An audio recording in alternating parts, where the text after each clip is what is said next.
Maître Hourcade, est-ce que vous pouvez nous résumer ce qui s'est passé hier? Ça servait à quoi finalement cette audition? Parce qu'on a l'impression qu'il ne s'est pas passé grand-chose. Hier, on lui a quand même lu son acte d'accusation. Le procureur a donné à la défense le dossier, en tout cas une grande partie. Parce qu'il ne l'avait pas jusque-là? Non.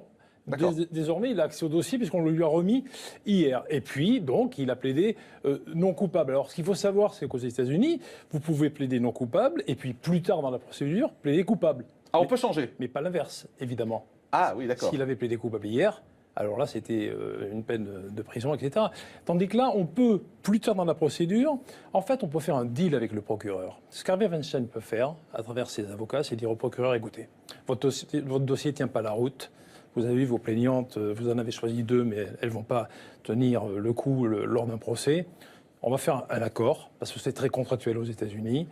Vous acceptez de me condamner à une lourde amende, on abandonne les charges de viol, on conserve par exemple l'agression sexuelle, et puis voilà. Mais c'est quoi l'intérêt du procureur de passer un deal, en fait? Alors, il n'a pas d'intérêt, justement, parce que Cyrus Vance, il s'est planté, entre guillemets, à l'époque de DSK, en 2015. C'est le procureur. Le procureur, voilà, Cyrus Vance, il y avait des charges en 2015 qu'il a également abandonnées. Ce coup-ci, vous savez, il est élu à New York, le procureur est élu, donc il a quand même des électeurs, donc c'est très politique. Donc il a tout intérêt, lui, à ce qu'il y ait un procès.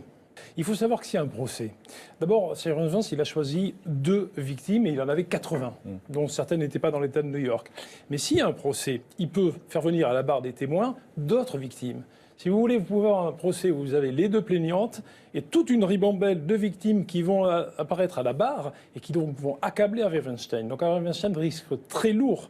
Il risque d'ailleurs 25 ans, plus 5 ans, parce que les peines s'accumulent aux États-Unis. Il risque 30 ans de prison. Ce dont il faut se souvenir quand même, c'est qu'il faut convaincre 12 jurés au-delà d'un doute raisonnable. Il faut convaincre les 12 Unanimité. Ou une majorité? Unanimité pour le condamner. Donc, il suffit qu'un jury dise, moi, je ne suis pas trop sûr de ce qui se passe, eh bien ça s'arrête, il faut faire un nouveau procès, et ça s'est vu, où on a fait un procès plusieurs c'est Bill tentatives. Cosby, par exemple, c'est le cas de Bill Cosby. Exactement. Donc, si vous voulez, ça pourrait être très préjudiciable pour Harvey Weinstein si tout à coup vous avez 25 témoins, des victimes, qui témoignent. Bronfman, qu'est-ce qu'il va chercher à faire? Il va chercher à démolir ces victimes. Donc ils vont chercher dans leur passé. Et s'il trouve un seul mensonge, il va dire à la victime, alors si vous avez menti là-dessus, sur quoi d'autre vous avez menti? Et là, c'est la boîte, tout à coup, on enquête sur la victime. Enfin, oui, chez nous, ça paraît assez étonnant d'enquêter sur le passé. Culture anglo-saxonne, culture juridique anglo-saxonne très différente. Là aussi, un point très important aussi à noter, un point crucial, la sélection du jury. En fait, s'il y a un procès, tout sera pratiquement joué quand le jury sera sélectionné. C'est-à-dire qu'on va choisir 12 jurés. Et les avocats ont des droits de révocation. Ils peuvent dire non, lui non, elle non, elle non. Autant de fois qu'ils veulent?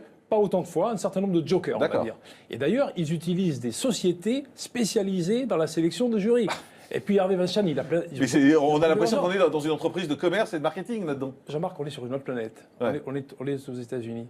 Donc, ils vont sélectionner ce jury. Et si vous avez un jury composé majoritairement de femmes, par exemple, plutôt favorable pour les victimes. Si vous avez des hommes blancs de plus de 50 ans, comme vous l'avez évoqué dans le précédent sujet, c'est plutôt favorable pour Harvey Weinstein. Donc la sélection du jury sera déterminante pour ce qui se passera au procès. De toute façon, ce qu'il faut savoir, c'est que si procès il y a, à mon avis, d'après les informations dont je dispose, il n'intervient pas avant moins d'1 année. Ça veut dire que c'est une justice à 2 vitesses, la justice des riches, la justice des pauvres. Il ne faut pas se leurrer. Si vous n'avez pas beaucoup d'argent, good luck. C'est beaucoup plus compliqué. Harvey Weinstein, il va pouvoir, son avocat, Benjamin Bronfman, embaucher des détectives, donc des sociétés pour sélectionner les jurés, faire des investigations. Donc, ils ont des pouvoirs financiers limités. Mais pour revenir donc, elle est injuste, la justice américaine? Non, alors moi, je suis pas tout à fait d'accord avec ce que dit Arnaud, parce que les droits... Vous exercez aux États-Unis, je le précise. Oui, c'est vrai. Aussi. Mais les droits de la défense sont bien plus conséquents. Aux États-Unis, c'est une procédure, comme on l'a dit, accusatoire, c'est un match de boxe, à armes égales. Alors évidemment, si on a plus d'argent... non, mais pas à armes égales. Si évidemment, on a Harvey Weinstein, il a des armes considérables. Donc il est plus fort. Mais malgré tout, la procédure, même si vous avez quand même moins d'argent, les droits de la défense aux États-Unis sont plus importants. Et c'est la raison pour laquelle, vous vous souvenez de l'affaire O.J. Simpson, il a été acquitté. Et c'est la raison pour laquelle, je pense que même s'il y a procès, Harvey Weinstein peut parfaitement être acquitté. Le procès Weinstein dépasse le cadre du simple individu Weinstein. C'est un symbole aujourd'hui aux États-Unis. C'est tout un symbole. Et ça sera un désaveu considérable pour tout ce mouvement de femmes aux États-Unis s'il n'y avait pas procès. Tout le monde, à part évidemment Harvey Weinstein, et encore, souhaite qu'il y ait procès. Donc je suis d'accord, je pense qu'il y aura un procès, mais il ne faut pas s'attendre à un procès avant une année parce qu'ils vont faire des manœuvres pour Pour faire traîner. Pour faire traîner les choses. Merci beaucoup, Maître Pierre Orcade, d'avoir été avec nous. Merci.